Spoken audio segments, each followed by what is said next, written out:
Hi friends, this is Raj again from California, and I'm the founder of the movement called Christ's Words First Ministries.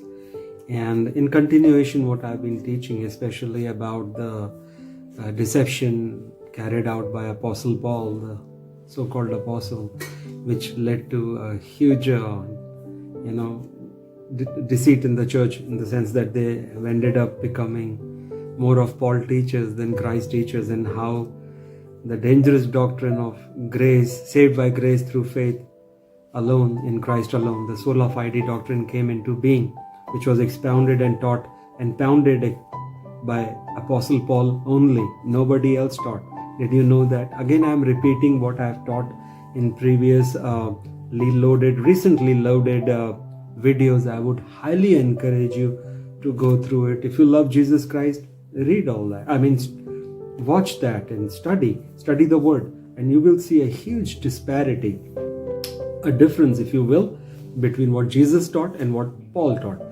Jesus never used the word grace. If you go to the churches, you'll hear it every week, or every time you go there, you've been saved by grace through faith and not by works, lest no man may boast. This is Ephesians 2:8-9.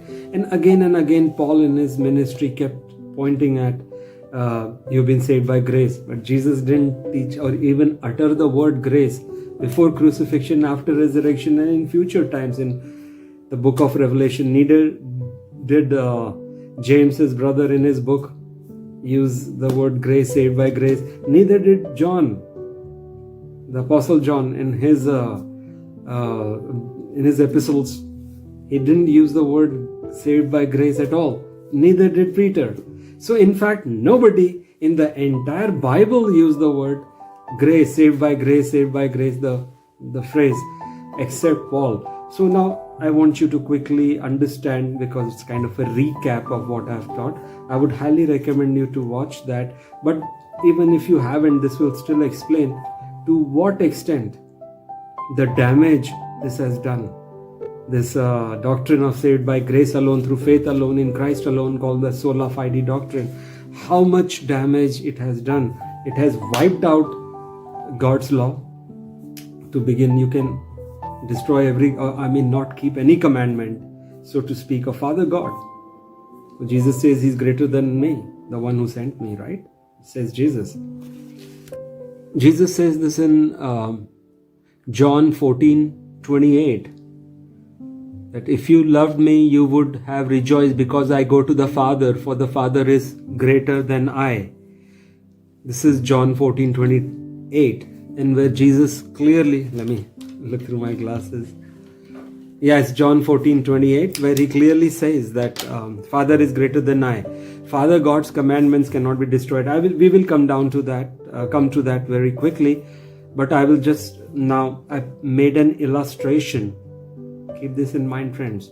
How this doctrine of sola fide, propounded by Paul, and is being taught vehemently, passionately, regularly. In fact, they teach mostly Paul. Christ's words have gone into obscurity. They've been eclipsed. They've been obscured. They've been hidden. They have been covered swept aside, if you will, by the teaching of Apostle Paul. All that remains is this deceiver. And my previous sermons clearly prove this man deceived. He was lying through his teeth, so to speak. Jesus says wisdom is proved right by its deeds, right? And where does Jesus say that? Let's see. Yes, Jesus says that in Matthew 11:19.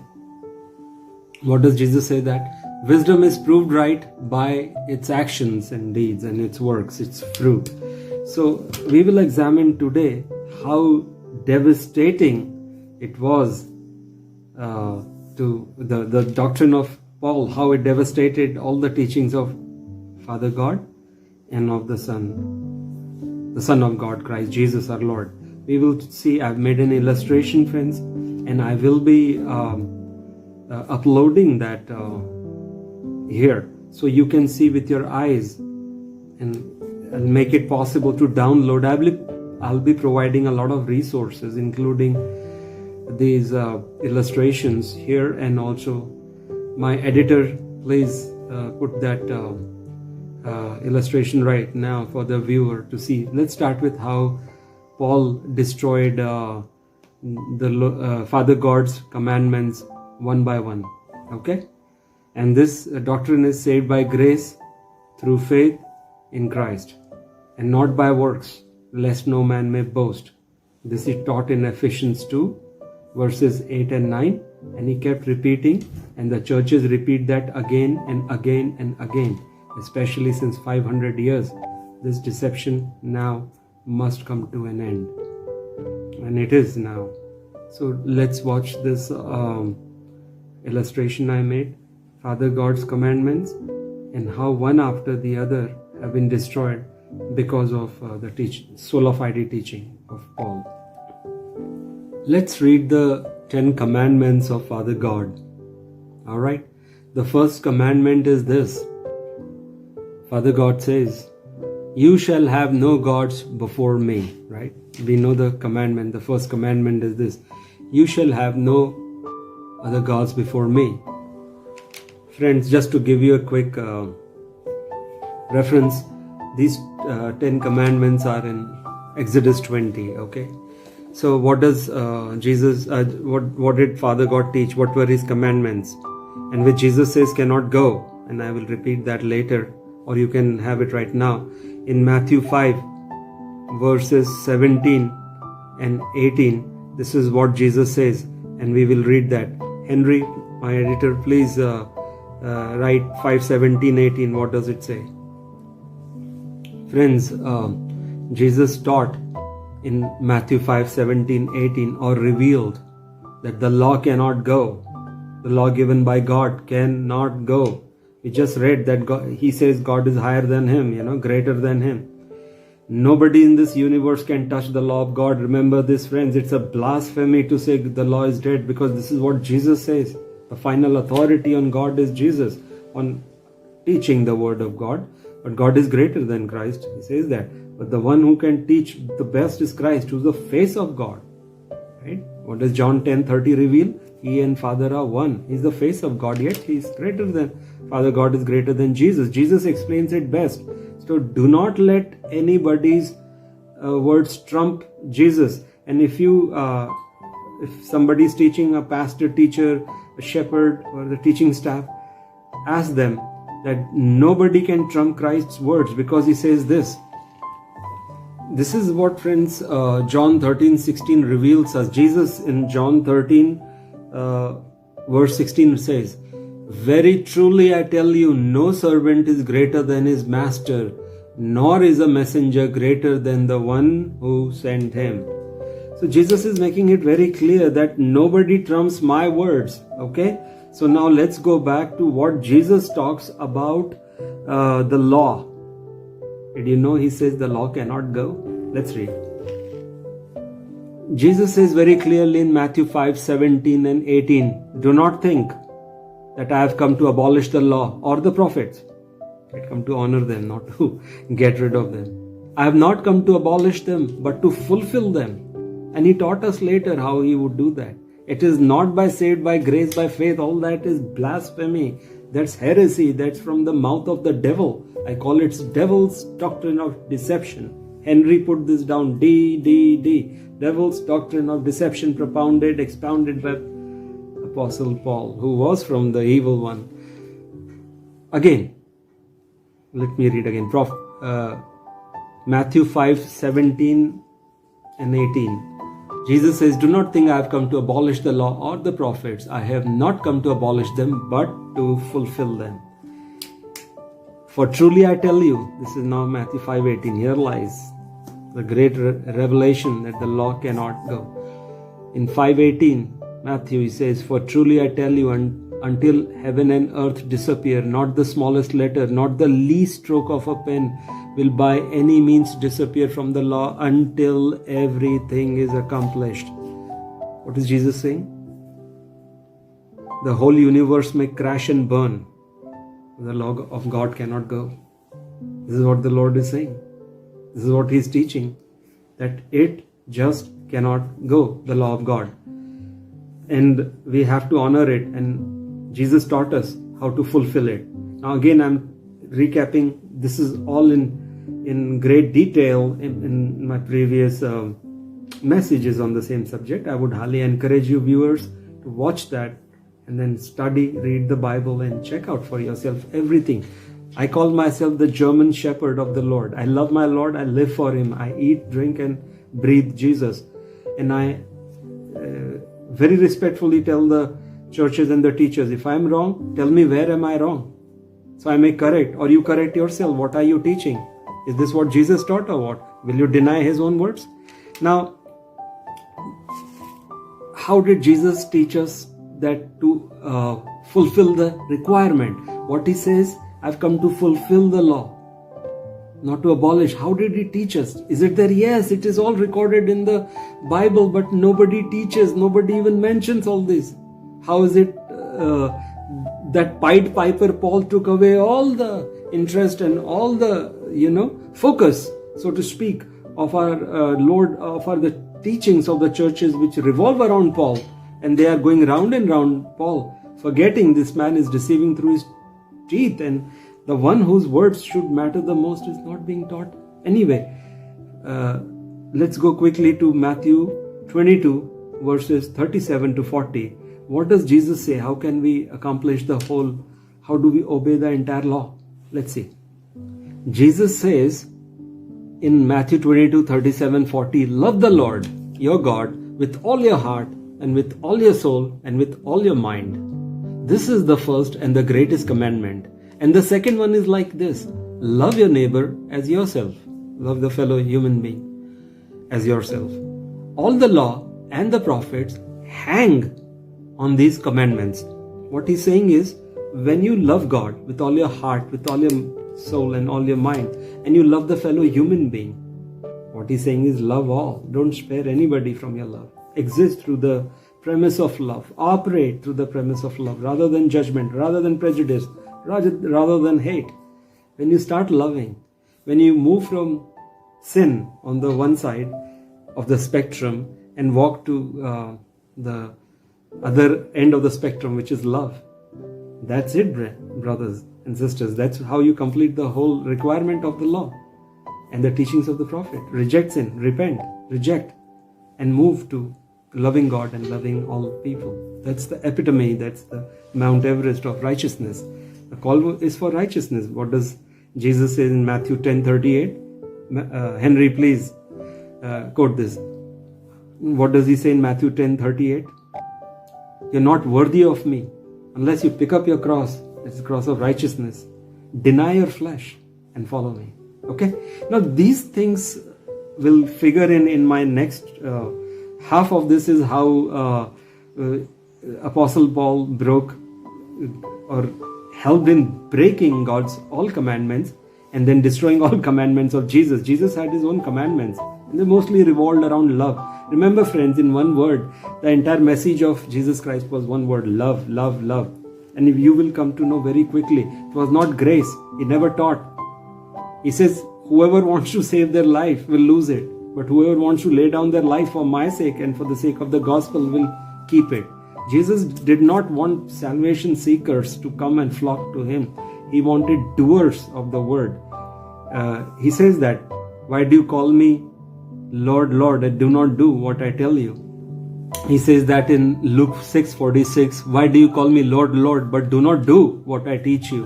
And then he says that again in John 14:15, if you love me, you shall keep my commands.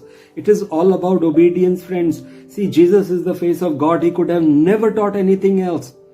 He had come with the express purpose to complete the law, and it was done through love, which was deprived. We were deprived of that teaching, that valuable, that incredibly valuable, priceless teaching was love. That's how you fulfill the law. You fulfill the teachings of the prophet. Again, Jesus says in 7:12, that's Matthew 7:12, he repeats the same message. What does he say? What is now called the golden rule, followed universally, not realizing that is what that is needed to complete and fulfill the law of God. What does it say? Let me read it out. Jesus says in Matthew 7:12, so in everything do to others what you would want them to do to you, For this sums up the law and the prophets. When you start doing to others what you would want them to do to you, and what would you want them to do to you, friends? I would want personally people to love and respect me. Then Jesus says, go and do that, because whatever you do will come back to you. Whether you show hate, whether you show love, everything is going to come back to you on the last day. This is all that he's teaching. Very simple, very clear, very wonderful and beautiful, because that is how God is impartial. Doesn't he say? For God is neutral, impartial. This is how he is. The man in the mirror will judge us on that last day, friends. The man in the mirror, our actions and deeds. And Jesus says that, right? So in Matthew 7:12, he's again saying the same thing. Love others. Love God, love others. And when you do that, you keep the entire law and the teachings of the prophets accomplished. And you begin to love. I hope this you will take to your heart, friends. And in Matthew 25:31 to 46, thank you, Lord, for giving these words. Whatever he teaches me, I teach you, friends. This mouth he's using as a vessel, as an instrument, my life itself, to teach to you, to undo what Paul taught. Through me, he's teaching you, praise Lord, to love. For he is love. 1 John 4:8. Read that. Whoever does not know love does not know God, for God is love. Says 1 John 4:8. Apostle John. He taught love, love, love, because he was around Jesus. He breathed the same air the Christ was. He understood. He captured the heart of the Lord and his teachings by teaching us. He repeats in 1 John 4:16. God is love. What does that make Jesus? According to John 10:30, Father and I are one. Jesus is love. What did he come to teach? Love.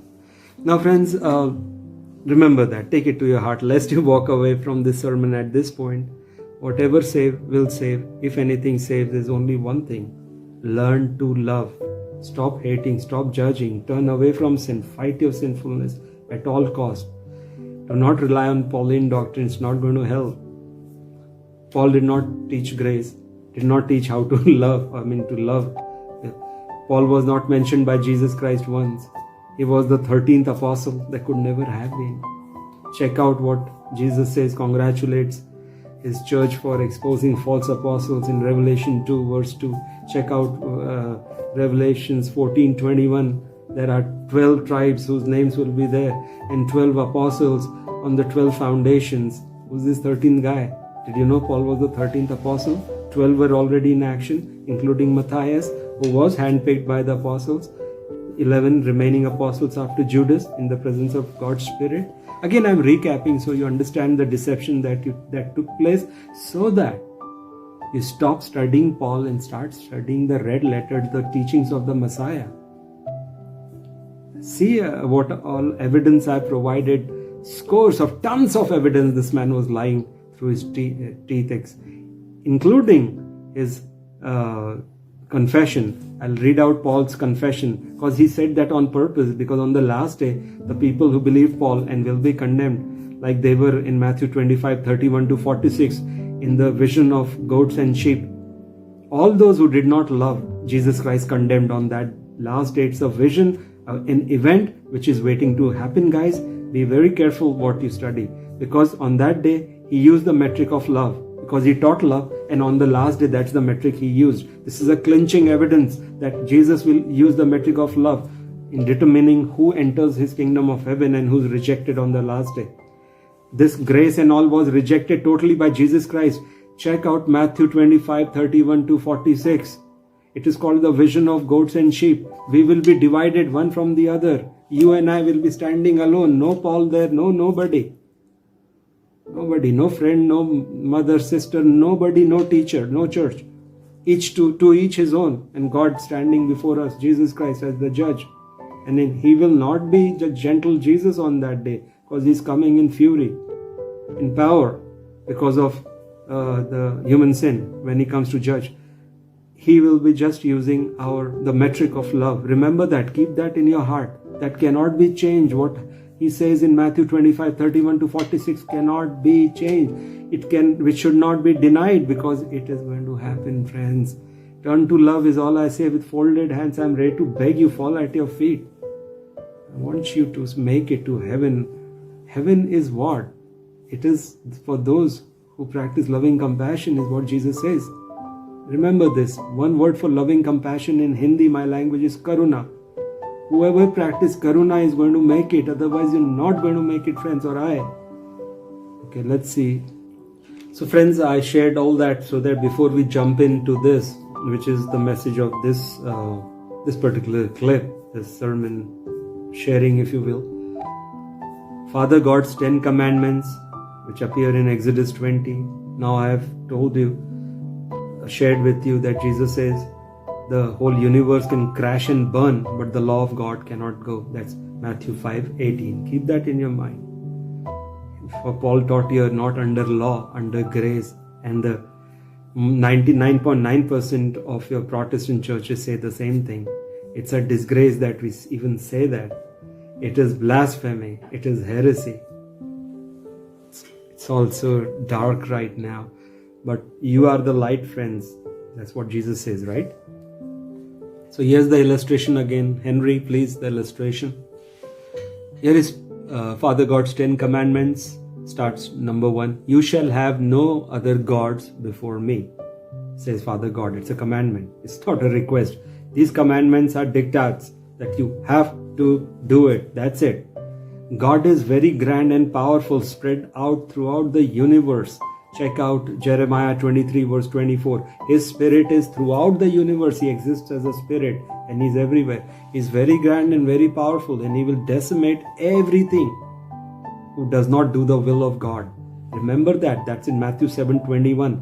Jesus says, not one of you will enter the kingdom of heaven unless you do the will of God. The churches won't teach you, but I will teach what Jesus taught. I never speak from my words, friends. I will always quote the scripture, and that too of the Christ. All right. So let's check out what does Father God say. You shall have no other gods before me. First commandment. What does Pauline doctrine of saved by grace through faith in Christ alone, the sola fide, allows us to do? This is what it happens. Even if you have other gods before the Lord, you are still saved. Because you believed in the Lord Jesus. Once you believed, you're saved. Once saved is always saved. Haven't you been taught that? So first commandment gone, gods. You shall have no other gods. You can have other gods. You can have wealth as your god. You can have your bank balances, your profession, or any other idol or any other god you choose to follow. You can still serve all of them and yet be saved. So first commandment gone through this sola fide doctrine of Paul.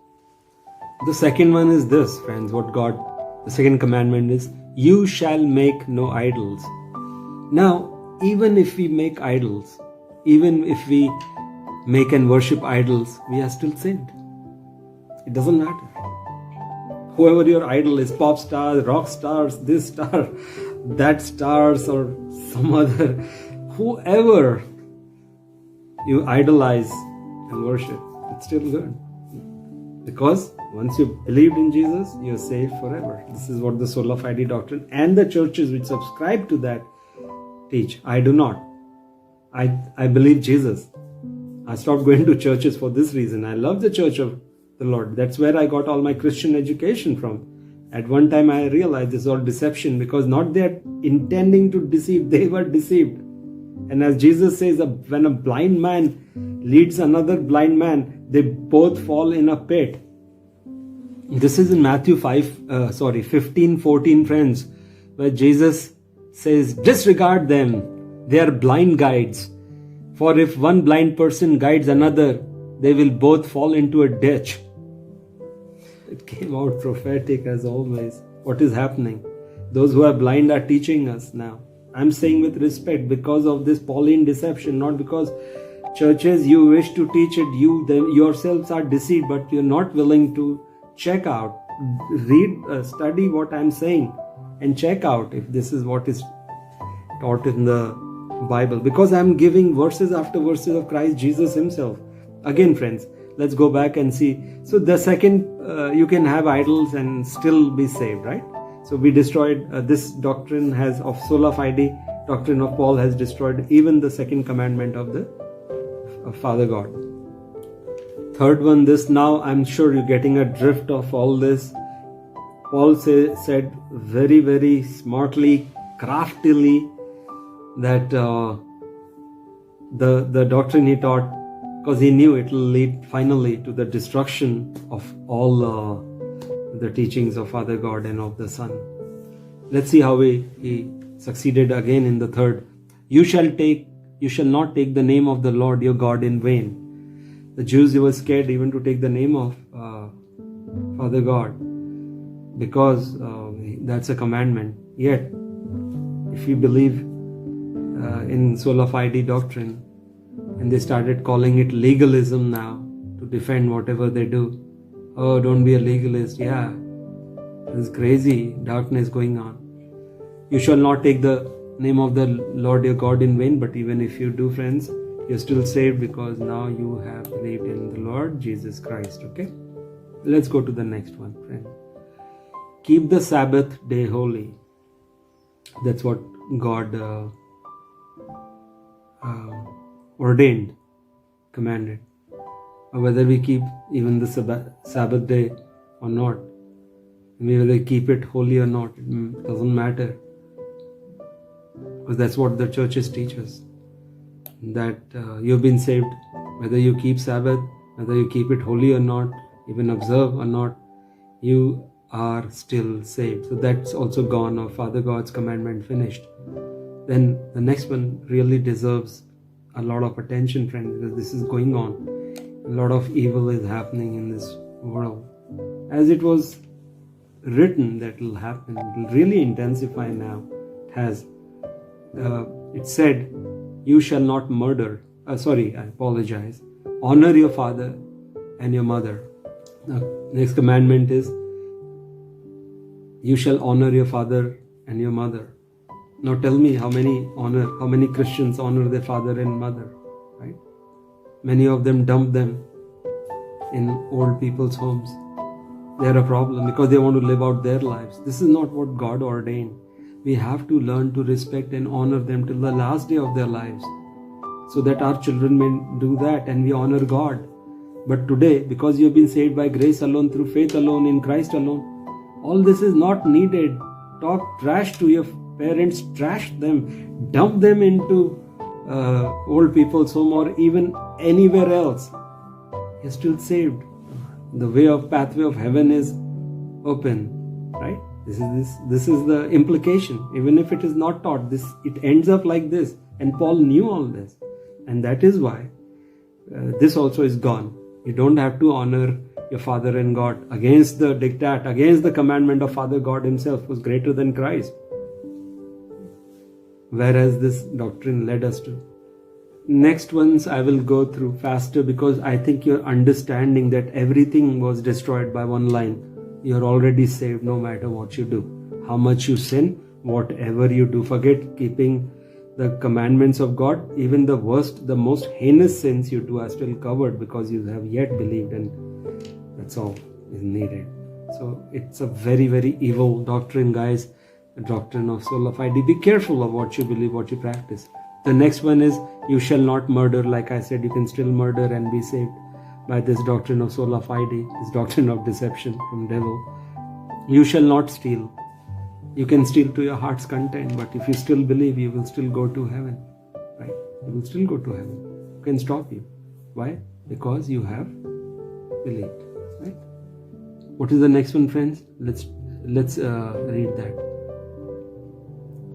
You shall not bear false witness against your neighbor, that you shall not lie. You can still lie and go to heaven. Why? You're covered by law, by grace, which Jesus never taught, even uttered the word grace.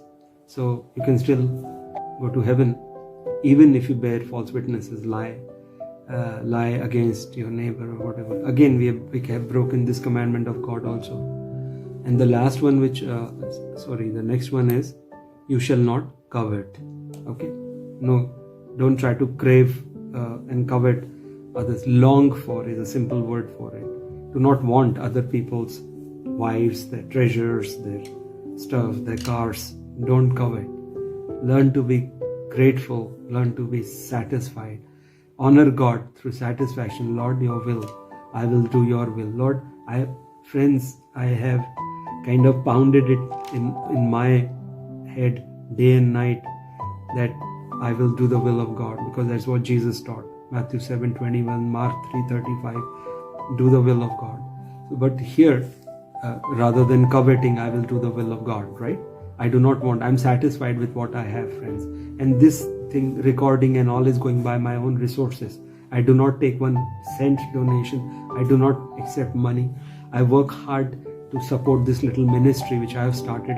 If you want to join in, you can pitch in, friends, but spreading the word. Spread the word, the truth as expounded, taught by Christ Jesus himself. Let's get the truth out and the deception out. That's how you will help me if you can join. I have some editors who are helping me from India. I pay them, but they are helping me and elsewhere also through Fiverr.com. I get help through subsidized editing. That also I pay. So in every which way I'm supporting my ministry. You also do that. Don't ask for money in the name of Christ. That's a business. That's disgraceful. Now let's go to and check how the same thing, what happened as 10 commandments of God were destroyed. The same thing happened with the teachings of Christ. How every commandment of Christ, he had his commandments like Father God, they were all destroyed. Let's examine now, after we saw how this was destroyed, every commandment of the Father. Let's see how this sola fide doctrine destroys every commandment of Christ Jesus our Lord. Friends, as Pauline doctrine of the sola fide doctrine of expounded by Paul destroyed, like we just saw, the entire teachings, the commandments of Father God. Similarly, they also destroyed what the Son taught. And what did the Son teach? Let's see. Jesus's core teachings revolved, like I have said, and I quoted verses, revolved around love. So remember, friends, his core teachings revolved around love. And one of his best teachings pieces are in Sermon on the Mount. Read that again and again and again, rather than reading all this of Apostle Paul and his sola fide doctrine. Guys, go and study the Sermon on the Mount of the Lord Jesus. Is one of his best teachings. All I get emotional. All that will come out is love, because he is love. He could have never taught anything else. God is love. Jesus is love. He taught love. So he says, blessed are the poor in spirit, theirs is the kingdom of heaven. Humble, humility. Blessed who mourn, they will be comforted. So the ones who are having tough time in this world because of what it is. Again, he says, do not love the world or anything in it, for then the love of God is not in you. This he says actually it was John the Apostle who said in 1 John 2:15, do not love the world or anything in the world. If anyone loves the world, the love of the Father is not in him. Well, Jesus said that he was inspired from what Christ taught, and he taught it in John 15 verse 19. If you are of the world would love its own. He says, if you come from the world, either you're worldly or godly. He was making a distinction. Like you cannot serve Father God and wealth. You cannot. And that too was destroyed again. Because you can love both and yet enter the kingdom of heaven because you have believed and saved. And here he's saying in John 15:15, you're not of the world. The world would love its own. But because you're not of the world, and I have chosen you of the world, therefore the world hates you. However, friend, if the world is getting along well with you and you're getting well with the world, think something is very wrong here. You have to rectify this dangerous equation. We cannot be loved by the world and be of God. Otherwise, all this is false. But what I'm saying is, you can choose to love the world against what Jesus is teaching, and yet you will be saved because you've believed. And the same thing is when so the doctrine of sola fide doctrine of Paul allows you to love the world and love the money, serve money to your heart's content, and yet you're saved. You can sin. Jesus' core teachings were repentance, forgiveness. Repentance would meaning turning away from sin and turning to righteousness. Again, he says, you're not worthy of me unless you pick up the cross, deny the flesh, and follow me. So it's denying the flesh. Don't allow the flesh to be gratified. Don't feed the flesh. It's a monster. It's the beast. Don't feed the beast, was the message. And yet you can do that. You can feed the beast and you're still saved. Right? This is what the sola fide doctrine teaches, that you can be saved even if you do the desires of your heart and indulge in as much sin as you like. You are yet saved. It is attributed to one of the founding fathers of Protestant churches. I do not know how true it is, but it is said, sin boldly, says Martin Luther, one of the, I believe, the founding fathers of this Protestant church, which should have never come into place if it taught this. Anyway, it is, and we all go there. I have been there so many years and taught the same thing. I am guilty of the same blasphemy and heresy because I didn't know at that time. Now I know. I'm sharing with you as the Lord guides me, friends. So we cannot allow our bodies to indulge in all kind of revelry and sinfulness. Don't want to spell it out, sexual misbehavior and all that, and yet be saved. It's not possible. We have to be holy. He says, be holy for your Father in heaven is holy. Is another command of Jesus. Be perfect for the Father in heaven is perfect. Let me read out where these two verses are. Well, my apologies. It was 1 Peter 1:16 which said, be holy because I am holy. Peter was saying that because it is from Father God's words in Leviticus 11:44-45. My Father says, you must consecrate yourself and be holy because I am holy. Now, Father and Son are one. That is what the whole teaching of Christ was. So the whole teaching of Christ revolved around embracing holiness, picking up His Christ. How do you embrace holiness? What is holiness? Purity. Purity of thought, word, and deed. Right? And picking up your cross of righteousness. Why did He go to the cross? Not just to pay the penalty of our sin, but also it was like a symbolic walk as we would have to go through. I hope you're experiencing that walk of with your cross of righteousness, as He says, pick up your cross, deny your flesh. And I hope, friends, you're living a life of denial rather than indulgence, because that's not what Jesus taught. However, whether you live a life of denial or a life of indulgence, you're still good because you believed. You see, every teaching of Jesus is being smashed, as was the teaching of Father God. Everything was smashed. You don't have to do anything what Father taught. You have to do nothing what Jesus taught, because you're saved by faith alone, through grace alone, in Christ alone. See, the purpose of this video was to teach you how that sola fide doctrine has destroyed everything of Father and Son. Like I'm saying, you do not have to be holy.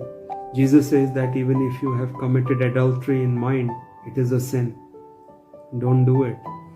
This requires a lot of effort, friends. I'm going through the process. in the process. I haven't achieved anything, but I'm willing to fight my sinfulness now. Now understanding Jesus' clarion call was to pick up your cross, deny your flesh, and follow Him. I'm willing to do that, and I will highly exhort you, beg you to do that. We have to have that walk of righteousness, friends. We will have to learn to fight our sinfulness, pick up His cross of righteousness and follow Him. Whatever He said. What does He say in John 14:15? If you love me, you shall keep my commands. Right? If you love me, you shall keep my commands. But the Pauline doctrine of sola fide says that it's okay. How many commands should I keep to enter the kingdom of heaven? So let us not keep anything. I'm still saved. Based on whose guarantee? Paul, who's he from? the devil. Where is the proof? I apologize, I missed it last time while I was teaching. This is where Paul says he's from the devil. And this should be a clinching evidence, for this is the confession of this evil man called Apostle Paul, who infiltrated the church through his own testimony that he saw a vision. And this is the end of that, end fruit of that, everything getting destroyed. Let's see what he says in 2 Corinthians 12 verse 16. This is what Paul says in 2 Corinthians 12 verse 16. He confessed who he is. You know why he did that? Why did he reveal who he was? He's very smart. There was a purpose even in this, so that on the last day, all those who believed and taught Apostle Paul and would beg Jesus that we didn't know that this man was evil. He was in the Bible. So was the serpent in the Garden of Eden. Why was he allowed by Father God inside his Garden of Eden where his children played? Why? God's ways are different, friends. He uses evil to test us. That is the only reason Paul is allowed. By the work of some evil men he entered. And there are 13 books of this 13th apostle who could never have been. Right? Again, check out Revelation 21:14. There are just 12. There is an extra one which is from the evil one. So here is what he said. Why did he say that? Because on the last day he doesn't want. See, look at his stranglehold on the souls of those who believed this and followed sinful paths thinking they are yet saved. Because he doesn't want people to be saved. He wants them to be herded into hell, dumped there, where he's heading. He's a Pharisee. He had curses, 7 curses of Father God on him, the Lord Jesus rather. It's mentioned in the book of, in the New Testament, right? Should I tell you where it is? The 7 woes on the Pharisees are in Luke 11, 37 to 54, Matthew 23, 1 to 39, Mark 12, 35 to 14. Almost in all the Gospels, the woes, the curses of the Lord on Pharisees is documented. And Jesus warns us, beware of the yeast of the Pharisees. He knew because he's the founder of this world and he's also the one. I'm the Alpha and the Omega, the beginning and the end. He knows the story from Genesis to Revelation. He knew this deceiver was coming. He gave us a heads up. Beware of the yeast of the Pharisees. And again he says, the doctrine, beware of the doctrine of the Pharisees. What did we do? We trusted him. What did Paul say? Again, coming back to his confession. Let's read that. It's very interesting, friends. He said that so that on the last day, none of us can go to the Lord Jesus as a judge that forgive us, Lord Jesus. We didn't know this man was deceiving. He's in the Bible. But Jesus will point out this verse to you. But didn't he confess to you, to the church, who he is? What did you think he was saying? And why did an apostle talk like this? When I have said, let your yes be a yes and no be a no. Everything else comes from the mouth of the devil. Jesus says this in Matthew 5:37, friends. He gave us a caveat, a huge warning to everybody, even more so his apostles. All you need to say is like, let what you say be a simple yes or no, right? That is what he says. Let's read what he says in Matthew 5:37. Let your yes be a yes and your no be a no. Simply let your yes be a yes, no be a no.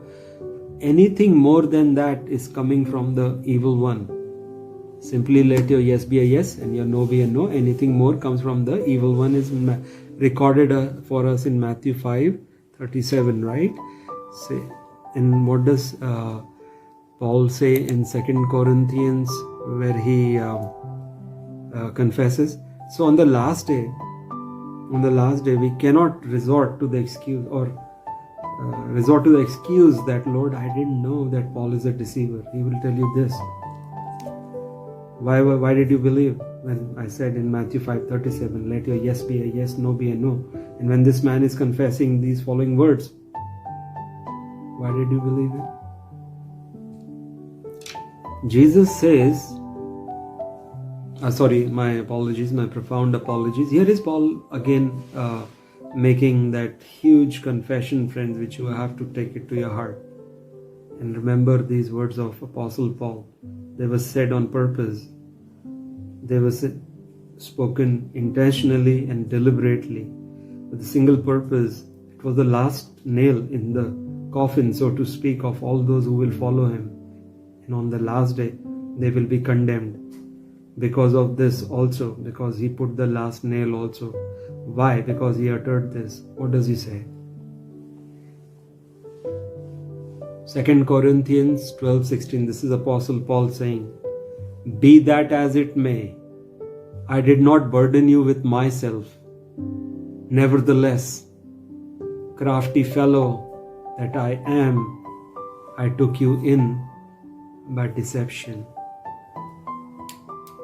This is what Apostle Paul says, the crafty fellow that I am, I took you in by deception, took you, the church of Christ, in by deception. He deceived us. And he's saying with his own mouth. I wonder what the Bible scholars, how will they try to figure out a way to skirt around that and, defend this man from devil. He's saying very clearly, the crafty fellow that I am.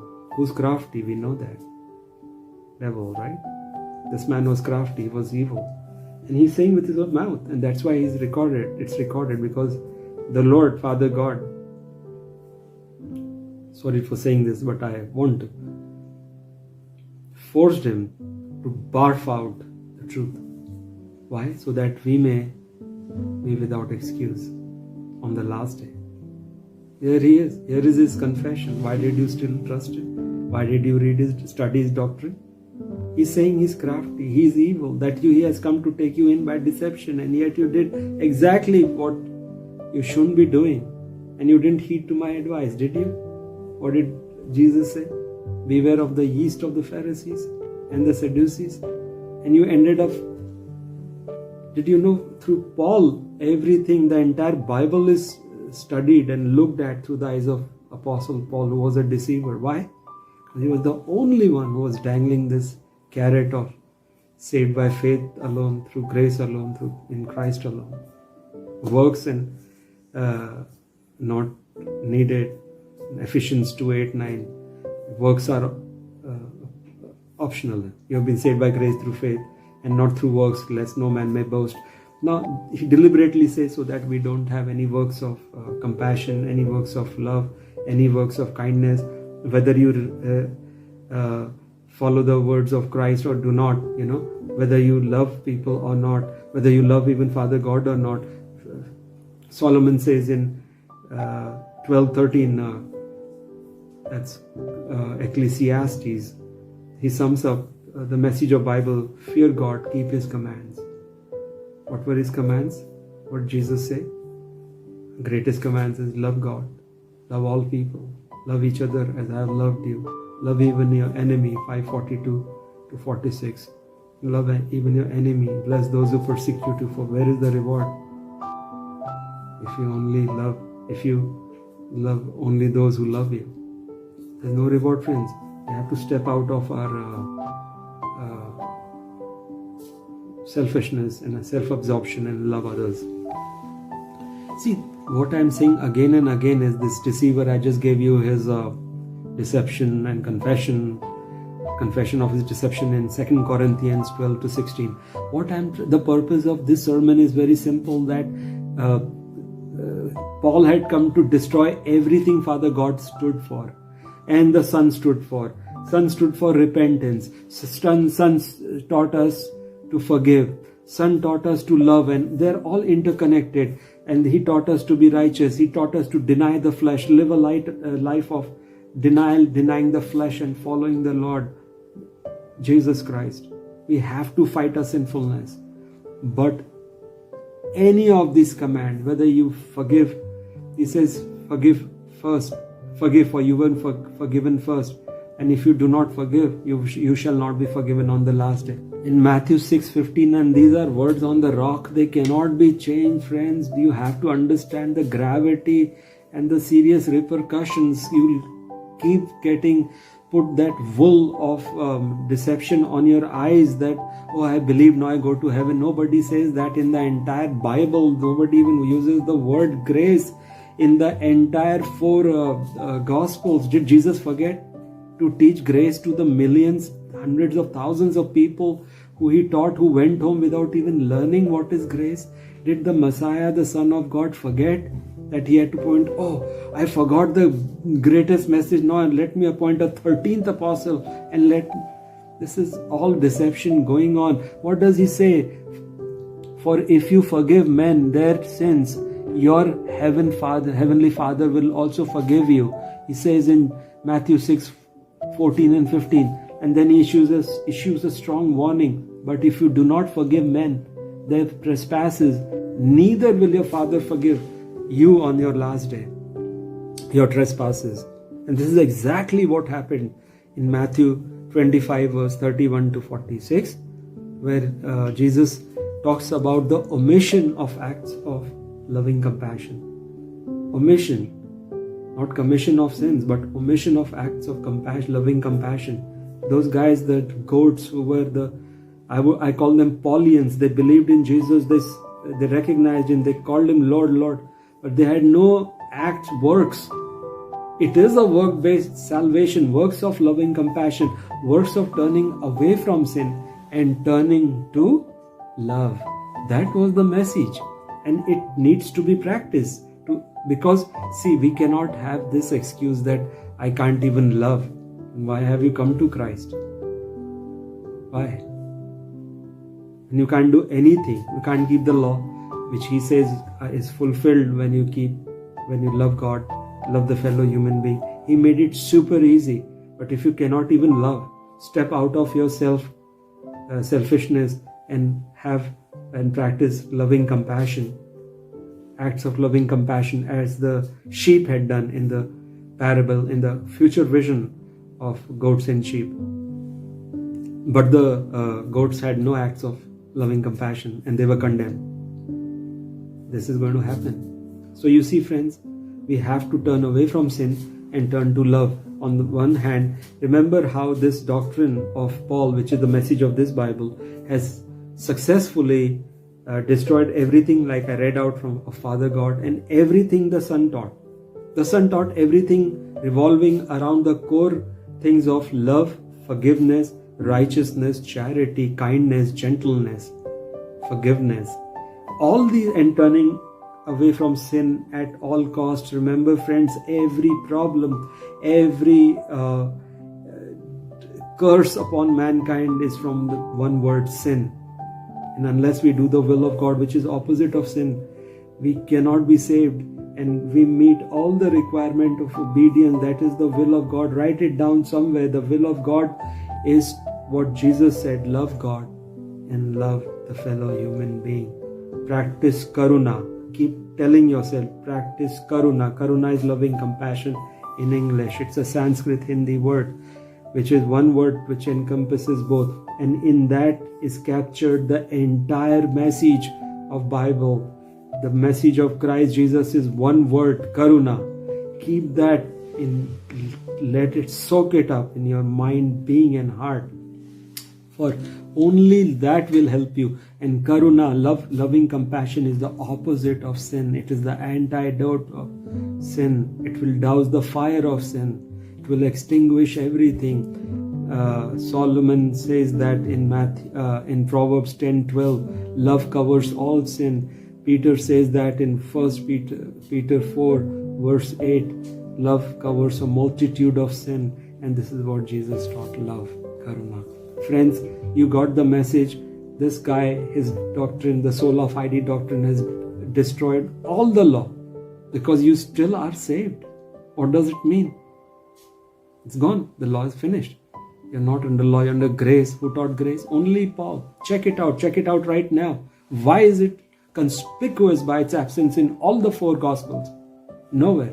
Jesus doesn't teach grace at all. Neither before crucifixion, neither after resurrection, nor in future times in Revelation. Why? Did he forget all 3 times, even in future? No. There is nothing called grace. Grace, if there is anything, comes when you give grace. What is that? Love. You got the message, brothers and sisters? That this is how the Pauline doctrine destroyed everything which father and son taught. Everything. No need to be righteous. No need to not sin. No need to love all. No need to love anybody. No need to honor Father God. No need to honor the parents. Everything of Father, Son, which is like this. That's why he is the Son of God, because he always upheld what Father taught him. He says, I've come here only to do the will of the one who sent me. Only to do. Then he says, my nutrition comes from doing the will of God. He's teaching us do the will of God. And then he explains the Lord Jesus, he left nothing untaught. He taught us to learn to love. Again and again I'm pounding on this, friend, so you take it deep into your heart and your soul, how important it is to turn away from all sinfulness and turn to love. This is what Jesus taught.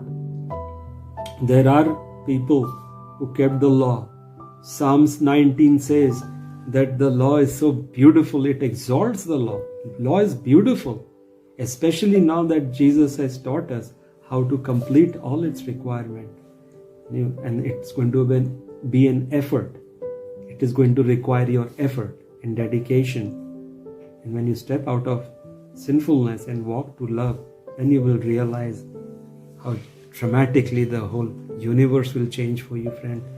With this, I will conclude this message. Thank you very much for watching this. And go and share karuna, loving compassion, ceaselessly and liberally. Let nobody escape your love. And you don't have to go and hug everybody. You don't have to go and tell them I love you. Exist and operate from the premise of love was the simple message of the Bible. Karuna was the message of Bible. Thank you, friends, and God bless you.